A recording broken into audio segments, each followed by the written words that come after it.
నమస్తే. ఇంజనీరింగ్ కాలేజీల ఫీజులు భారీగా పెరగబోతున్నాయి. Telangana admission and fee regulatory committee TAFRC ఈ TAFRC అన్నది గత నెల 25వ తేదీ నుంచి ఈ నెల 10వ తేదీ వరకు అన్ని కాలేజీల యాజమాన్యాలతో వాళ్ళతో వీళ్ళతో మాట్లాడి ఒక నివేదిక ప్రభుత్వానికి అందజేసింది. సో కాలేజీల ఫీజులు ఈ రకంగా పెంచుకోవచ్చు అని. అయితే కొన్ని బడ్జెట్ కాలేజీలు ఉన్నాయి, చిన్న చిన్న కాలేజీలు 30,000 40,000 ఫీజులు వసూలు చేసే కాలేజీలు ఉన్నాయి, లక్షలకు లక్షలు వసూలు చేసే CBIT కానీ లేకపోతే గోకరాజు రంగరాజు కానీ ఇంకా ఇట్లాంటి చాలా కాలేజెస్ ఉన్నాయి, శ్రీనిధి కానీ ఇట్లాంటి చాలా కాలేజెస్ ఉన్నాయి. వీటిలో ఫీజులు మాత్రం చాలా భారీగా లక్షలకు లక్షలు పెరగబోతున్నాయి. అసలు ఇంత ఫీజులు పెంచడానికి ఎందుకు ప్రభుత్వం ఈ నిర్ణయం తీసుకోబోతుంది? ఇప్పుడు ఈ TAFRC ఇచ్చిన నివేదిక ప్రకారంగా ప్రభుత్వం ఒక జీవో విడుదల చేసి వాళ్ళకి అనుకూలంగా నిర్ణయం తీసుకుంటుంది. ఈ లోపుగానే కాలేజీలంతా ఫీజులు డిసైడ్ చేసినట్టుగా వార్తలు వస్తున్నాయి. దాదాపు CBIT ఫీజు ఇంతకుముందు 1,65,000 ఉంటే ఇప్పుడు 2,23,000 చేయబోతున్నారట. VNR కాలేజ్ 1,35,000 ఉంటే 2,20,000 చేయబోతున్నారట. వాసవి 1,40,000 నుంచి 2,15,000, MGIT 1,60,000 నుంచి 2,00,000, CVR 1,50,000 నుంచి 1,98,000, MVSR 1,30,000 నుంచి 1,60,000, మాతృశ్రీ 1,00,000 నుంచి 1,02,000. ఇట్లా అన్ని కాలేజీలు వాళ్ళ ఫీజులని భారీగా పెంచబోతున్నాయి. విద్య అన్నది వ్యాపారం కాదు.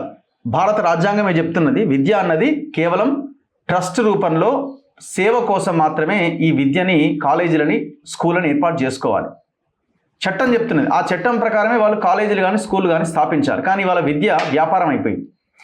దానికి ప్రభుత్వాలు వంతపడుతున్నాయి. ఎందుకంటే ఆ కాలేజీలన్నీ కూడా ఎలక్షన్స్లో ఈ రాజకీయ పార్టీలకి నాయకులకి ఫండింగ్ చేసేవిగా మారిపోయినాయి. కొన్ని కాలేజీలు ఏకంగా రాజకీయ నాయకుల చేతిలోనే ఉన్నాయి, వాళ్ళే స్థాపించినవి. స్థాపించి రక్తం దాగి ఆ రక్తపు డబ్బులతోటి ఎలక్షన్స్లో పోటీ చేసి గెలుస్తున్నారు, పార్లమెంట్లో అసెంబ్లీలో కూర్చుంటున్నారు.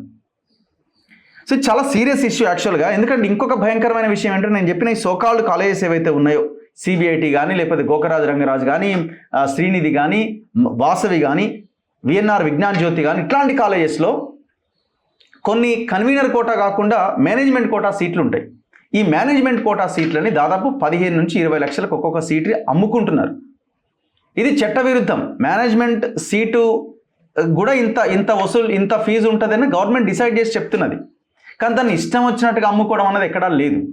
మరి దీన్ని ఎవడు నియంత్రించాలా? ఏ కాలేజీకి ఫోన్ చేసి అడిగినా మేనేజ్మెంట్ సీట్ కావాలంటే వచ్చి మాట్లాడుకోండి అంటారు. కనీసం ఫోన్లకు కూడా ఆన్సర్ చెప్పారు. డబ్బులు కట్టేటప్పుడు ఫోన్ కూడా ఎంట్రీ ఉండదు. అన్నీ చెక్ చేసిన తర్వాతే లోపలికి పంపిస్తారు. డబ్బులు కట్టగానే బయటికి పంపించేస్తారు. ఇంత పగడ్బందీగా నడుస్తున్నప్పుడు మరి వీళ్ళకి ఎందుకు ఫీజులు పెంచాలా? రియంబర్స్మెంట్ ఎంత వస్తుంది? మహా అయితే 25,000 30,000 రియంబర్స్మెంట్ ఉంటుంది. ఒకవేళ వస్తే అది కూడా చక్కగా రాదనుకోండి. మరి మిగతా డబ్బులు కట్టలేని ఈ పేదలు ఎక్కడ పోవాలి? ఫీజులు పెంచడానికి రెడీ అవుతున్న మీరు కాలేజీల మీద నిఘా పెంచి ఫ్యాకల్టీ ఎట్లున్నారు, ఇన్ఫ్రాస్ట్రక్చర్ ఎట్లున్నది, ఎంత గొప్పగా వాళ్ళు చదువుని అందిస్తున్నారు, దీని మీద ఏమైనా ఎంక్వైరీ ఉందా? లేదు. CBIT కాలేజ్ గదే చదువు, కింద ఉన్న చాలా ఇంజనీరింగ్ కాలేజీలలో కూడా గదే చదువు, పెద్దగా తేడా ఏముండదు. కాకపోతే ఏంటంటే ఆ CBIT అని ఒక బ్రాండ్ లాగా మారిపోయింది కాబట్టి ఆ స్థాయిలోకి వెళ్ళిపోయింది. సో దీన్ని కొన్ని కార్పొరేట్ కంపెనీలు కూడా ఇది టాప్ కాలేజ్ అని చెప్పి అందులోనే వాళ్ళకి ప్లేస్మెంట్స్ ఇస్తుంటారు. అంతకు మించి ఇందులో టాప్ లో అనేది ఏమీ లేదు. ఈ అంశం మీద మాట్లాడదాం. నా ముందు ఒక అసోసియేట్ ప్రొఫెసర్ కూర్చున్నారు, డాక్టర్ షహబాజ్ అహ్మద్ ఖాన్. సో ఆయన ఒక ప్రైవేట్ కాలేజీలోనే ఫ్యాకల్టీగా పనిచేస్తున్నారు. సో ఈ అన్ని అంశాల మీద ఈ ఆందోళన కలిగి కొంత విద్యార్థులకి అండ్ పేరెంట్స్కి అవగాహన కలగాలి. ప్రభుత్వం ముందు మనం కొన్ని అంశాలు ఉంచాలని మన తొలి వెలుగు స్టూడియోకి రావడం జరిగింది. నమస్తే అండి. సో ముందుగా మీరు గమనిస్తున్నది ఏంటి? ఈ ఫీజులు పెంచడం అన్నది కరెక్ట్ కాదంటున్నారా? ఎవ్రీ 3 ఇయర్స్కి ఒకసారి జనరల్గా ఉండేదే కదా. దీంట్లో కొత్తగా వాళ్ళు చేసేది ఏముంది? వాళ్ళకి ఖర్చు అవుతున్నది. ఆ ఖర్చును బేస్ చేసుకొని ఆ FARC ఒక కమిటీ కూర్చొని అందరితో మాట్లాడి ప్రభుత్వానికి ఒక నివేదిక ఇస్తుంది. సో దాంట్లో ట్రాన్స్పరెన్సీనే ఉంది కదా, ఎక్కడ ఏం ప్రాబ్లం అని అడుగుతున్నారు. ట్రాన్స్పరెన్సీ ఉంటే ఏ కాలేజ్ అన్నది దేనికోసం ఎంత ఖర్చు పెట్టిందా అన్నది ప్రజల ముందు పెట్టాలి, విద్యార్థుల ముందు పెట్టాలి. ఒకవేళ నిజంగా ట్రాన్స్పరెన్సీ ఉంటే అన్ని కాలేజీలకు కూడా సరి సమానంగా ఫీజులు ఉండాలి.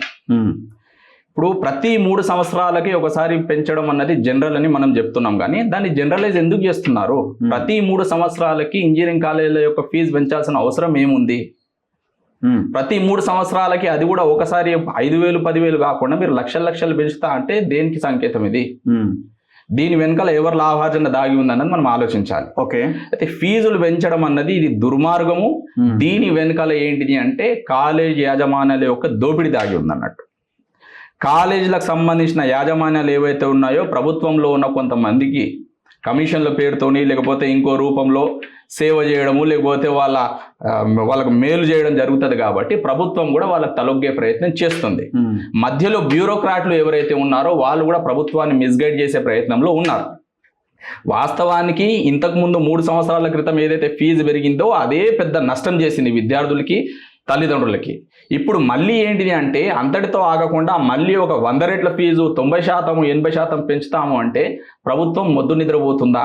ప్రభుత్వం ముఖ్యమంత్రి గారు చెప్పినారు ఏమని, నన్ను కోసినా కానీ ₹1 లేదు, ఉద్యోగులకు జీతాలు పెంచమంటేనేమో నా దగ్గర ₹1 లేదు అని చెప్తారు. మళ్ళీ ఇప్పుడు ఫీజులు పెంచడం ద్వారా రియంబర్స్మెంట్ ఎక్కడి నుంచి ఇస్తారు మీరు? అంటే రియంబర్స్మెంట్ ఇస్తుందా ప్రభుత్వం అని మీరు కారఖండిగా చెప్తున్నారు. ఒకవేళ రియంబర్స్మెంట్ ఇచ్చే స్థితిలో మా ప్రభుత్వం ఉంది అంటే మీరు ఉద్యోగుల్ని మోసం చేస్తున్నట్టే, ఆ మోసపూరిత మాటలు మాట్లాడినట్టు కదా. కావున నిజాలు ఏంటి అన్నది ప్రభుత్వం కూడా ముందు పెట్టాలి, ఇంజనీరింగ్ కాలేజ్ యాజమాన్యాలు కూడా ముందు పెట్టాలి. వాళ్ళ ఖర్చులు ఇంత కాదు, అసలు మేము మొత్తం నష్టంలో ఉన్నామని కూడా చూపిస్తాయి. ఎందుకంటే కాలేజీలకు అది వెన్నతో పెట్టిన విద్య అన్నట్టు. ఎట్లా మోసం చేయాలి, విద్యార్థులు ఎట్లా మోసం చేస్తున్నారు తెలుసు, అక్కడ ఫ్యాకల్టీని ఎట్లా మోసం చేస్తున్నారో తెలుసు, లేకపోతే ఇంకా ప్రభుత్వాన్ని కూడా ఎట్లా మోసం చేస్తున్నారో మనం తెలుసుకోవాలి.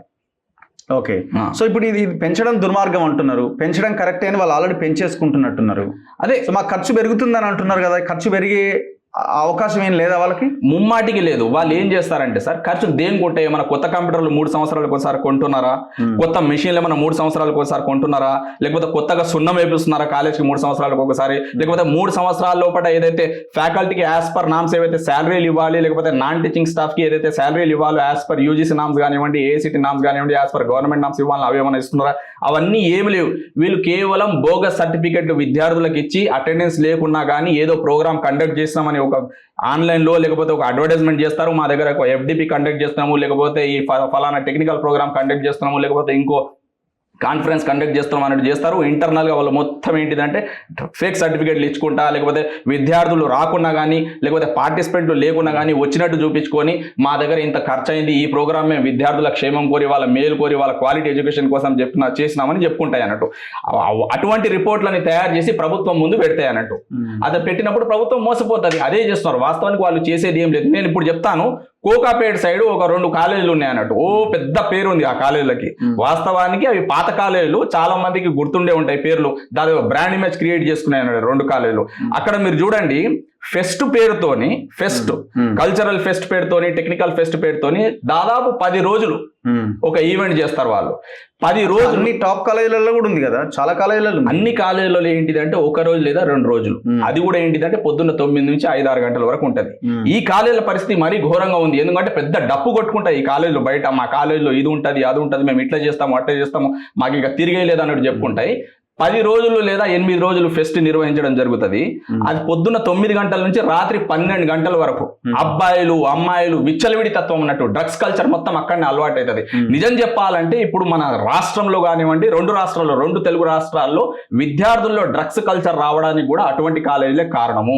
ఈ ఫెస్ట్ పేరుతోని వాళ్ళు ఏం చేస్తారంటే, చూడండి విద్యార్థులకు మేము కల్చరల్ గా కూడా ముందుకు తీసుకెళ్తున్నాము, టెక్నికల్ గా కూడా మేము ముందుకు తీసుకెళ్తున్నాము, ఈ ఈవెంట్స్ కండక్ట్ చేస్తాం అన్నట్టు అక్కడ చారణ అయితే ఇక్కడ బారణ చూపించి మేము ఇంత ఖర్చు వస్తుందని ప్రభుత్వం చూపించి డమ్మీ లెక్కలు, తప్పుడు లెక్కలు చూపించి వాళ్ళు ఏదో ఫీజులు పెంచుకునే ప్రయత్నం చేస్తున్నాయి అన్నట్టు. వాస్తవానికి ప్రభుత్వం కూడా ఏంటిది అంటే అన్ని కాలేజీలో కూడా అటువంటి ఈవెంట్స్ జరుగుతాయి, ఒక లెక్క మీద జరుగుతాయి. ఇప్పుడు ప్రభుత్వానికి నిజంగా చిత్తశుద్ధి ఉంటే ఏం చేయాలి అంటే అన్ని కాలేజీలకు ఫీజులు పెంచాలి, లేకపోతే ఏ కాలేజీకి పెంచదు. వాస్తవానికి పెంచాల్సిన అవసరం లేదు. పెంచినా కానీ ఒక 5,000 10,000 పెంచాలి. కానీ ఎందుకంటే మారుతున్న పరిస్థితులు వచ్చి సరే వాళ్ళకి ఏమైనా ఖర్చులు పెరగవచ్చు. రెండోది ఏంటిది అంటే వాళ్ళు విద్యని వ్యాపారం చేసుకొని నడుస్తున్నాయి అన్నట్టు. మీరు సొసైటీలు స్థాపిస్తున్నది దేనికోసము? విద్యా రూపంలో మేము సమాజానికి సేవ చేస్తామని చెప్పుకుంటున్నారు. మీరు సేవ చేసే వాళ్ళకు లాభార్జన ఎందుకు? నష్టాల్లో ఉన్నామని మీరు చెప్పుకుంటున్నారు. నష్టాల్లో ఉన్నప్పుడు మీరు కాలేజీలు నడిపిస్తారని మూసేయండి, కాలేజీలు బంద్ చేసేయండి. There are more than enough colleges కదా. అది అయితే ఈ కాలేజీలు ఏవైతే బురిడి కొట్టించే మాటలు ప్రభుత్వానికి చెప్తున్నాయో ప్రభుత్వాన్ని ఫ్యాకల్టీ కూడా వీళ్ళు సాలరీస్ ఇవ్వరు. లేరు. మహా అంటే ఒక కాలేజీలో 2 కాలేజీలో ఉండొచ్చు. అది కూడా ఏంటిది అంటే రెగ్యులర్ బేసిస్ లో ఉండదు, కాంట్రాక్ట్ బేసిస్ లోనే పెట్టేసి, అంటే వాస్తవానికి వాళ్ళు రెగ్యులర్ బేసిస్ పైన భర్తీ చేసుకోవాలి, వాళ్ళు అట్లా కూడా చేసుకోరు. ఒకప్పుడు ఉండేవి కానీ ఇప్పుడు లేవు. ఏ కాలేజీలో కూడా ఏంటిదంటే యాజ్ పర్ నామ్స్ వాళ్ళకి ఇవ్వట్లేదు. ఇప్పుడు మనం ఒక్కొక్క కాలేజ్ ఫీజెస్ కనుక మనం గమనిస్తే, ఇప్పుడు సిబిఐటి 1,65,000 ఉండేదట దాకా, ఇప్పుడు 2,23,000 అంటున్నారు. వాస్తవానికి వాళ్ళు ఏంటిది అంటే 2,85,000 చేయమని అడిగినారు వాళ్ళు. 2,85,000 చేస్తే 2,23,000 అదే ఫీ స్ట్రక్చర్ తోని వాళ్ళు మేనేజ్మెంట్ సీట్లు కూడా భర్తీ చేసుకుంటున్నారు. వాస్తవానికి మేనేజ్మెంట్ సీట్లలో ఎంత పెద్ద దోపిడీ అంటే, ఒక కాలేజీలో 20 లక్షలు అంట కంప్యూటర్ సైన్స్ కి, ఇంకో కాలేజీలో 18 లక్షలు, ఇంకో కాలేజీలో 22 లక్షలు. Only admission fee, only donation. మళ్ళీ ఏంటిదంటే మళ్ళీ రెగ్యులర్ కట్టుకోవాలి, ఇది డొనేషన్ మాత్రమే. నిజానికి ప్రభుత్వం డొనేషన్ అన్నది లేనే లేదు కదా, లేదు, ఉండొద్దు, అది పెద్ద దోపిడీ కదా. డొనేషన్ అంటే పెద్దగా కరప్షన్ అన్నట్టు కదా డొనేషన్ అంటే. ప్రభుత్వం ఎట్లానైతే కన్వీనర్ కోట్లు భర్తీ చేస్తుందో ప్రభుత్వము, అట్లానే మేనేజ్మెంట్ సీట్లను కూడా భర్తీ చేయాలి. ఒకవేళ ప్రభుత్వం అన్నది మేనేజ్మెంట్ సీట్లను భర్తీ చేసే ప్రయత్నం చేయకపోతే పెద్ద రూపంలో పేదవాళ్ళు నష్టపోయే ప్రమాదం ఉంది, పెద్ద రూపంలో దోపిడీ జరిగే అవకాశం ఉంది, జరుగుతుంది. దాదాపు ఇది 10 సంవత్సరాల నుంచి మరీ ఘోరంగా, అంటే 2014-15 నుంచి మరీ ఘోరం అయిపోయింది. ఇప్పుడు అది హద్దు మీరిపోతుంది అన్నట్టు. ఇప్పుడు ఈ ఫీజులు పెంచే క్రమంలో వీళ్ళు మేనేజ్మెంట్ కోటాలో ఉన్న సీట్లని అమ్ముకుంటున్నారు, డొనేషన్ లక్షల్లో వసూలు చేస్తున్నారు అన్న విషయం ప్రభుత్వాలకు తెలియదా? తెలుసు, ముమ్మాటికి తెలుసు, ప్రభుత్వాలకు తెలుసు. కాలేజీలన్నీ ప్రభుత్వంలో ఉన్న వ్యక్తులవే కదా, అక్కడ ఉన్న మంత్రులవి, లేకపోతే అక్కడ ఉన్న ఎమ్మెల్యేలకు సంబంధించిన కాలేజీలు కదా, ప్రతిపక్షంలో ఉన్న పార్టీలకు సంబంధించినవి కదా, లేదా ఇంకో సెంట్రల్ గవర్నమెంట్ ఉన్న పార్టీలకు సంబంధించినవి కదా. చెప్పేది ఏంటి అంటే, ప్రభుత్వం ఇటువంటి కాలేజ్ యాజమాన్యాలతో కుమ్మక్కై ఉంది. ప్రభుత్వం మొద్దు నిద్ర అనేసి నిజంగా చిత్తశుద్ధితోని ప్రజల కోసం, లేకపోతే విద్యార్థుల కోసం ప్రభుత్వం ఏమైనా చేయాలి అనుకుంటే, ఇటువంటి కాలేజీలు ఏవైతే మేనేజ్మెంట్ సీట్ల పేరుతో దోపిడీ చేస్తున్నాయో అటువంటి కాలేజీలను మూసేసే ప్రయత్నం చేయాలి. ఇప్పుడు మన దగ్గర ఏంటిది అంటే, more than enough engineering colleges ఉన్నాయి, సరిపడా ఇంజనీరింగ్ కాలేజెస్ ఉన్నాయి. కొన్ని కాలేజీల సీట్లు నిండట్లేదు, కొన్ని కాలేజీలు నిండుతున్నాయి అన్నట్టు. ప్రభుత్వం ఏం చేయాలి? ఇప్పుడు ప్రతి జిల్లాకు ఒకటి చెప్పున ప్రభుత్వ ఇంజనీరింగ్ కళాశాల ఏర్పాటు చేయాలి. అసలు ఒకటన్నా ఉందా? లేదు, కొన్ని చోట్ల అప్పుడు వనపర్తి లాంటివి అక్కడక్కడ చేసినాయి. నేను చెప్పేది ఏంటిది అంటే, ప్రతి జిల్లాకు ఒకటి ఉండాలి. ఎట్లయితే మెడికల్ కాలేజ్ మీరు స్థాపిస్తున్నారో అట్లనే ఇంజనీరింగ్ కాలేజీలు ఎందుకు స్థాపించట్లేదు? ఇంతకుముందు పాలిటెక్నిక్ కాలేజీలు అన్నీ కూడా ఏంటిదంటే ఇంజనీరింగ్ కాలేజ్ రూపంలో అప్గ్రేడ్ చేయాలని చెప్పినారు. మళ్ళీ ఆ ప్రతిపాదన ఎందుకు ఆగిపోయింది? ఈ కాలేజ్ యాజమాన్యాల యొక్క ఒత్తిడి వల్ల. ఈ కాలేజ్ దోపిడీదారులు ఎవరైతే ఉన్నారో ఆంధ్ర, ఇంకోటి చెప్పడం మర్చిపోయినాను, ఇప్పుడున్న మన దగ్గర ఉన్న తెలంగాణలో ఉన్న ఇంజనీరింగ్ కాలేజ్ అన్ని కూడా దాదాపు 92 నుంచి 95% అన్ని కూడా ఆంధ్ర వ్యక్తులకు సంబంధించినవే. ఆంధ్ర పెట్టుబడిదారులు ఎవరైతే ఉన్నారో వాళ్ళు మాత్రమే మన దగ్గర ఇంజనీరింగ్ విద్యా వ్యవస్థని శాసిస్తున్నారు. మళ్ళీ ప్రభుత్వం ఏం చేస్తుంది? మన దగ్గర ట్యాక్సులు మనం కడతాము, లేకపోతే ఇంకో రూపంలో మన సొమ్ము ప్రభుత్వ ఖజానాలకు వెళ్తుంది, మనం తీసుకెళ్లి మళ్ళీ ఆంధ్రోని చేతులు పెడుతున్నాం అన్నట్టు. ప్రభుత్వానికి ఇది తెలియదా? తెలుసు కదా, మరి దీన్ని ఎట్లా అర్థం చేసుకోవాలి? అది. సో దీని మీద అంటే యాక్షన్ ఏముంటది? ఇంకా గవర్నమెంట్ వాళ్ళతో కొల్యూడ్ అయిన తర్వాత ఇంకా దెర్ ఇస్ నో యాక్షన్ కదా. ఒకవేళ యాక్షన్ లేకపోతే మూమెంట్స్ కూడా ఏం లేవు. వాళ్ళు ప్రైవేట్ వాడు పెంచుకుంటూ పోతూనే ఉంటాడు, అంతే, అంతకు మించి ఏముండదు. ఒకటి చెప్తున్నాను, ఇవన్నీ సెల్ఫ్ ఫైనాన్స్డ్ కాలేజీలు, ప్రైవేట్ కాలేజీలు కావు ఇవన్నీ. ప్రైవేట్ కాలేజీలు అన్నప్పుడు గవర్నమెంట్ యొక్క రోల్ అందులో ఉండదు. ఇవన్నీ సెల్ఫ్ ఫైనాన్స్డ్ కాలేజీలు కాబట్టి ప్రభుత్వం యొక్క రోల్ కొంతమేర ఇందులో ఉంటుంది. ప్రభుత్వానికి కంట్రోల్ చేసే కాలేజెస్ ఉన్నాయి, ట్రస్ట్ గా వాటికి కూడా కొన్ని భూములు కేటాయించారు కదా అప్పట్లో. అవును, సొసైటీ చాలా అప్పటి తరం కాలేజీలు ఏవైతే ఉన్నాయో, పాత తరం కాలేజీలు ఏవైతే ఉన్నాయో, ప్రభుత్వం వాళ్ళకి ఏదో కొంత ఉపయోగపడ్డది కాబట్టి వాళ్ళు ఈ రోజు ఈ స్థాయిలో ఉన్నారు. ఈ రోజు ఇటువంటి కాలేజీలు అన్ని కూడా ఏంటిది అంటే, అక్కడ భూముల రేట్లు పెరగడం వల్ల ఏంటిదంటే ఆ భూముల్ని అమ్ముకొని ఇంకో దగ్గర కాలేజీలను షిఫ్ట్ చేసే ప్రయత్నంలో కూడా ఉన్నాయి. ఈ విషయాలన్నీ బయటికి వస్తున్నాయి. సరే, రానున్న రోజుల్లో దీనికి సంబంధించిన క్లారిటీ వస్తుంది. కానీ మేము తెలుసుకుంటున్నది ఏంటిదంటే, కొన్ని కాలేజీలు అక్కడ నుంచి కాలేజీలు ఎత్తేసి అక్కడ ఉన్న భూములు అన్ని అమ్ముకుందామని కూడా చూస్తున్నాయి అన్నట్టు. ఇప్పుడు విద్యని వ్యాపారం చేసి ఆ వ్యాపారం ద్వారా డబ్బులు సంపాదించి రాజకీయాల్లోకి వస్తున్నారు కదా. అవును, నిన్న మొన్న ఎమ్మెల్సీ అయిన ఒక ఆయన అట్లే ఉన్నాడు, ఇంకా అంతకుముందు ఇంకా చాలా మంది అంత వీళ్ళే కదా. ఇప్పుడు మన ఎమ్మెల్సీలో ఉన్న దాంట్లో ఒక ఆయన పోటీ చేసి గెలిచిండు, ఒక ఆయన మొన్న ఓడిపోయిండు. అంటే ఆల్ ప్రైవేట్ విద్యారంగంలో ఉన్న మాఫియా బ్యాచ్ ఏదంతా. విద్యారంగం కాదు, విద్యారంగాన్ని ఒక పెద్ద మాఫియాగా మార్చేస్తున్నారు వీళ్ళు. ఈ రోజు విద్యార్థులు కూడా సోయి లేకుండా తిరుగుతున్నారు, సోయి లేకుండా ప్రశ్నించే తత్వం కోల్పోయినారు. అంటే ఇటువంటి నాయకులు ఉండడం వల్ల, ఇటువంటి యాజమాన్యాలు విద్యా వ్యవస్థను శాసిస్తూ ఉండడం వల్ల జరుగుతుంది అన్నట్టు. మరి ఇప్పుడు మనం చూస్తున్నాం చూడండి, ఒక కాలేజ్లో 2 లక్షల ఫీజు ఉంది అంటే ఆ 2 లక్షలు గవర్నమెంట్ కడుతుంది కదా. మీకేందయ్యా, మీరు ఎందుకు మాట్లాడతారు? విద్యార్థులు కూడా అట్లా కూడా మేము వచ్చేస్తారు, గవర్నమెంట్ కడుతుంది, రియంబర్స్మెంట్ వస్తుంది కదా అన్నట్టు కొంతమంది భావిస్తున్నారు. కానీ గవర్నమెంట్ కూడా ఏంటిదంటే ఫలానా ర్యాంక్ వరకు ఒక లిమిట్ ఉంటుంది, 10,000 లోపు, లేకపోతే 12,000 లోపు, 8,000 లోపు వస్తేమో ఫుల్ ఫీ కడుతుంది. లేకపోతే 10,000 ర్యాంక్ దాటింది అంటే 35,000 కడుతుంది, మిగతాదంతా మీరే కట్టుకోవాలి కదా. అంటే భారం ఎవరిపైన పడుతుంది? పేదోళ్ళ పైన కదా, సామాన్య జనుల పైన కదా. ఒకవేళ కాదు ప్రభుత్వం కట్టినా కానీ ప్రభుత్వం పైన భారం పడుతుంది అంటే ప్రజలపైన భారం పడినట్టే కదా. ప్రభుత్వం దాన్ని ఇంకో రూపంలో తీసుకునే ప్రయత్నం చేస్తుంది కదా. ఓవరాల్ గా మనం చెప్పుకుంటున్నది ఏంటిది అంటే ప్రభుత్వం అన్నది నిజాయితీగా విద్యార్థుల మేరుకోరి తల్లిదండ్రుల మేరుకోరి పని చేయాలి అనుకుంటే ఈ ఫీజులు పెంచే ప్రయత్నాన్ని విరమించుకోవాలి. ఫీజులు అన్ని కాలేజీలకు ఒకే రకంగా పెంచుతున్నారా? లేదు, నేను ఇంకోటి చెప్తున్నాను. ఇప్పుడు ఏదైతే ప్రతిపాదనలు ఉన్నాయో కేవలం 10-12 కాలేజీలు లేదా మహా అంటే 20 కాలేజీలకి ఫీజులు అన్నవి 80%, 70%, 50% పెరుగుతుంది. 100% కూడా పెంచమని వాళ్ళు అంటున్నారు.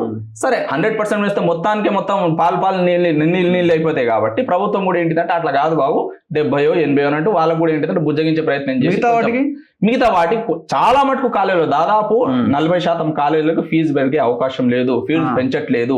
ఇది కూడా మరి అన్యాయమే కదా. వాస్తవానికి చూడండి, అన్ని కాలేజీలో కూడా అవే ఫెసిలిటీస్ ఉంటాయండి. అన్ని కాలేజీలో కూడా ఇన్ఫ్రాస్ట్రక్చర్ అంతే ఉంటుంది. వీళ్ళు ఏదో పైన అడ్వర్టైజ్ చేసుకొని గొప్పగా పెద్దగా చెప్పుకుంటారు కానీ సరే ప్లేస్మెంట్ల పరంగా మనం మాట్లాడుకున్నప్పుడు కొన్ని తేడాలు ఉంటాయేమో కానీ ఆ ప్లేస్మెంట్లలో కూడా ఏంటిదంటే అది కూడా ఫేక్ ప్లేస్మెంట్లు ఉంటాయి. అక్కడ సెలక్షన్ లెటర్ అని ఒకటి ఉంటుంది. సెలక్షన్ లెటర్ వచ్చేసిన ఎంబడే సెలెక్ట్ అయిన ఎంబడే ఏంటిదంటే మా దగ్గర ఈ విద్యార్థికి ఉద్యోగం వచ్చింది అన్నట్టు వాడు వెబ్సైట్ లో పెట్టుకుంటాడు. సెలక్షన్ ప్రాసెస్ తర్వాత మళ్ళీ మీకు ఏంటిది అంటే ఆఫర్ లెటర్ రావాలి, తర్వాత మీకు జాయినింగ్ లెటర్ రావాలి, తర్వాత మీకు అపాయింట్మెంట్ లెటర్ రావాలి. మళ్ళీ మిగతా 3 ఫేజ్ల గురించి ఎందుకు మాట్లాడట్లేదు? కేవలం సెలెక్ట్ అయితే చాలు, అయిపోయినాడు, వీనికి ఉద్యోగం మేము ఇప్పించినాం అన్నట్టు డప్పు కొట్టుకుంటున్నాయి కాలేజీలు. ఇది కూడా ఒక బోగస్. ఇంజనీరింగ్ కాలేజీలో ఎవరైతే ఆ వెబ్సైట్లు చూసి మోసపోవద్దు, తల్లిదండ్రులు మోసపోవద్దు, విద్యార్థులు మోసపోవద్దు. ఇప్పుడు కౌన్సిలింగ్ జరిగే అవకాశం ఉంది, ఇప్పుడు అడ్మిషన్ల ప్రక్రియ షురు అవుతుంది కాబట్టి మనం ఇక్కడ ఒకటి మాట్లాడుకోవాలి. విద్యార్థులు తల్లిదండ్రులు కాలేజీల వెబ్సైట్లు చూసి లేకపోతే కాలేజీల వెబ్సైట్లలో వాళ్ళు పెట్టే ఆఫర్లు చూసి మోసపోవద్దు. చదువులన్నీ అన్ని కాలేజీలలో అట్లానే ఉన్నాయి. చదువులన్నీ కూడా ఏంటిదంటే ఫ్యాకల్టీ యొక్క క్వాలిటీ పైన ఆధారపడి ఉంటాయి అన్నట్టు. ఒక మంచి ఫ్యాకల్టీ ఒక కాలేజీలో ఉంటే అక్కడ మంచి చదువు కొనసాగించవచ్చు. ఆ ఫ్యాకల్టీ అనేవాడు పర్మనెంట్ గా అదే కాలేజీలో ఉంటాడు కదా. వాడు 2 సంవత్సరాలకు 5 సంవత్సరాలకు 3 సంవత్సరాలకు మారుతూ ఉంటాడు కదా. మారినప్పుడు వాని యొక్క క్వాలిటీ ఇంకో కాలేజీలోకి వెళ్తుంది కాబట్టి కావున ఈ కాలేజ్ మంచిది, ఈ కాలేజ్ మంచిది కాదు, ఈ కాలేజ్ పెద్దది, ఈ కాలేజ్ చిన్నది చెప్పుకోవడం మూర్ఖత్వము, తెలివి తక్కువతనము. కావున అన్ని కాలేజీలో కూడా ఏంటిదంటే ఫ్యాకల్టీ యొక్క క్వాలిటీ పైన మీ ఎడ్యుకేషన్ క్వాలిటీ అనేది ఆధారపడి ఉంటుంది. ఇన్ఫ్రాస్ట్రక్చర్ అంటారా? అన్ని కాలేజీలో ఇన్ఫ్రాస్ట్రక్చర్ ఉంది. ఒకవేళ ఇన్ఫ్రాస్ట్రక్చర్ లేదు, ఆ కాలేజీలో సరిగా లేదు, ఈ కాలేజీలో సరిగా లేదు అంటే మరి గవర్నమెంట్ పర్మిషన్ ఇచ్చిందో గవర్నమెంట్ సమాధానం చెప్పాలి. ఇన్ఫ్రాస్ట్రక్చర్ ఉంటేనే కదా, సరైన ఎమ్యూనిటీస్ ఉంటేనే కదా. మామూలు కాలేజీలో ఆ కాలేజీలో ఏమైనా డిఫరెన్స్ ఉంటుందా ఫ్యాకల్టీ విషయంలో? ఏమి ఉండదండి ఫ్యాకల్టీ విషయంలో డిఫరెన్స్. సరే కొన్ని కాలేజీలలో ఏంటిదంటే మూతపడే కాలేజీలు ఏవైతే ఉన్నాయో అక్కడ కొంత ఫ్యాకల్టీ దగ్గర ఏంటిదంటే వాళ్ళు కొంతమేర కొంచెం వెనకబడి ఉండొచ్చు. వాళ్ళకు కూడా ఏంటిదంటే సరైన అవకాశాలు ఇచ్చినప్పుడు వాళ్ళకు కూడా సరైన మనం రిసోర్సెస్ ప్రొవైడ్ చేసినప్పుడు వాళ్ళు కూడా చెప్తారు. ఫ్యాకల్టీ వాళ్ళు నేర్చుకొని చెప్పే సత్తా ఉంటుంది. నేను చెప్పేది అంటే కాలేజీలు కేవలం బోల్తా కొట్టేస్తున్నాయి. ఎట్లా అంటే అడ్వర్టైజ్మెంట్ పేరుతోని ఒక బ్రాండ్ ఇమేజ్ క్రియేట్ చేసుకొని మాది పెద్ద మీది చిన్న, మేము ఇట్లా చేస్తాం అట్లా చేస్తామని చెప్తున్నాయి. అవే కాలేజీలు ఏంటిది అంటే ఎప్పటి నుంచో ఉన్నాయి కాబట్టి అవి పెద్ద పెద్ద రూపంలో కమిషన్లు ఇస్తున్నాయి. ప్రభుత్వం వాళ్ళు చెప్పినట్టు వింటుంది అన్నట్టు. ప్రభుత్వం వాళ్ళకి తలొగ్గి ఇటువంటి ఫీజులు పెంచే ప్రయత్నం చేస్తుంది. అందుకే చూడండి, మీరు ఒకవేళ లిస్టు మొత్తం గమనించినట్లయితే ఒక 15-20 కాలేజీలలో మాత్రమే ఫీజులు ఎక్కువగా పెరుగుతున్నాయి. మిగతా కాలేజీలు ఏంటిదంటే 1000, 2000, 5000, 10,000. ఇది దేనికి సంకేతం? ఇది మనం గుర్తుపెట్టుకోవాలి. ఏదో 2-3 కాలేజీలలో 2-3 పెరిగింది. 2-3 కొన్ని కాలేజీలు అయితే పెరగట్లేదు. గవర్నమెంట్ జీవో రావాలి కదా దీని మీద. జీవో రావాలి, వచ్చే అవకాశం కూడా ఉంది. ఎందుకంటే ఇంతకుముందు ఏం జరిగిందో మనం చూసినాం. 3 సంవత్సరాల క్రితము కాలేజీలన్నీ ఎట్లా ప్రభుత్వాన్ని అంటే ఒక పెద్ద హంగామా చేసేసి మా దగ్గర మేము కాలేజీలు చదువులే ఆపేస్తాం అన్నట్టు ప్రయత్నించి బ్లాక్మెయిల్ చేసి ప్రభుత్వాన్ని బ్లాక్మెయిల్ చేసే స్థితికి కాలేజీలు చేరుకున్నాయంటే వాళ్ళు ఎట్లా విద్యా వ్యవస్థని నాశనం చేస్తున్నారు, ప్రభుత్వాన్ని ఎట్లా శాసిస్తున్నారో కూడా మనం ఆలోచించుకోవాలి. ఇది పెద్ద మాఫియా రూపంలో ఫీజులు పెరుగుతున్నాయి. కావున ఎనీవే చూద్దాం ఏం జరుగుద్ది అన్నది. దీని మీద మరి పేరెంట్స్ కమిటీలు కూడా పెద్దగా ఏమీ ఇది లేనట్టున్నది కదా. అంటే ఇప్పుడు ఈ టీఏఎఫ్ఆర్సీ అనేది అందరితో కూర్చొని మాట్లాడుతుంది కదా, యాజమాన్యాలు లేదు పేరెంట్స్ ని ఇన్వాల్వ్ చేయట్లేదు. ఇంకొకటి ఏంటిదంటే కొన్ని కాలేజీలలో పేరెంట్ కమిటీలు ఏవైతే ఫామ్ చేస్తాయో కాలేజీలో ఎవరైతే పేరెంట్స్ వాళ్ళకి అనుకూలంగా మాట్లాడతారో, ఎవరైతే పేరెంట్స్ వాళ్ళకి అనుకూలంగా ఉన్నారో వాళ్ళ చుట్టాలు కానీ వాళ్ళ మిత్రులు వాళ్ళని మాత్రమే పేరెంట్ కమిటీ ఫామ్ చేసి పెడుతున్నారు. వాళ్ళని ఒకవేళ పిలిచినా కానీ వాళ్ళు కాలేజీలకు అనుకూలంగా మాట్లాడతారు. నిజంగా ఒకవేళ ట్రాన్స్పరెన్సీ అన్నది మనం కోరుకుంటున్నామో లేకపోతే ట్రాన్స్పరెన్సీ ఉంది అని ఆ కాలేజ్ యాజమాన్యాలు కానివ్వండి ప్రభుత్వం చెప్తుంది అంటే ఒక వైట్ పేపర్ పైన ఏ కాలేజ్ అన్నది ఎంత ఖర్చు పెట్టింది, ఏ కాలేజ్లో ఏ ప్రోగ్రామ్ జరిగింది అన్నది ముందు పెట్టాలి. ఒకవేళ అన్ని ప్రోగ్రాంలు ముందు పెట్టినా కానీ ఆ ప్రోగ్రాంలన్నీ కూడా బోగస్ అని మనం నిరూపించవచ్చు. వాళ్ళ డీటెయిల్గా మనం లోపలికి వెళ్ళినట్లయితే, డీపర్సెన్స్లో చూసినట్లయితే వాళ్ళ ఫ్రాడ్లు, వాళ్ళు చేసే దొంగ పనులు, లంగ పనులు అన్నీ బయటపడతాయి. చూద్దాం, దీని మీద మరింత విశ్లేషణ అవసరం, మరింత దీని మీద బలంగా కొట్టాడాల్సిన అవసరం ఉన్నది. పేదవాడు చదువుకునే పరిస్థితి లేదు. సో టాప్ 10 కాలేజెస్ అంటారు, టాప్ 20 కాలేజెస్ అంటారు, ఇందులో లక్షల ఫీజులు ఉన్నాయి. మరి ఇది ఎట్లా? ఇది ఒక రకంగా ఇది విద్యను వ్యాపారం చేసి దోపిడీ చేసినట్టే కదా. ఖచ్చితంగా ప్రభుత్వాల జీవోని ఇవ్వకుండా ఆగిపోవాలి. ఈ అన్ని కాలేజెస్ మీద థరో ఎంక్వైరీ జరగాలి. అసలు అందులో ఉన్న ఫ్యాకల్టీ ఏంటి, వాళ్ళ ఇన్ఫ్రాస్ట్రక్చర్ ఏంటి, దీని మీద ఖచ్చితంగా ఎంక్వైరీ జరగాల్సిన అవసరం ఉన్నది. సో మన తొలి వెలుగు ఖచ్చితంగా ఈ ప్రైవేట్ కాలేజీల మేనేజ్మెంట్ సీట్ల ఈ దందా మీద కూడా ఖచ్చితంగా మనం ఫోకస్ చేయాల్సిన అవసరం ఉన్నది. చేద్దాం, చూస్తూనే ఉండండి మన తొలి వెలుగు.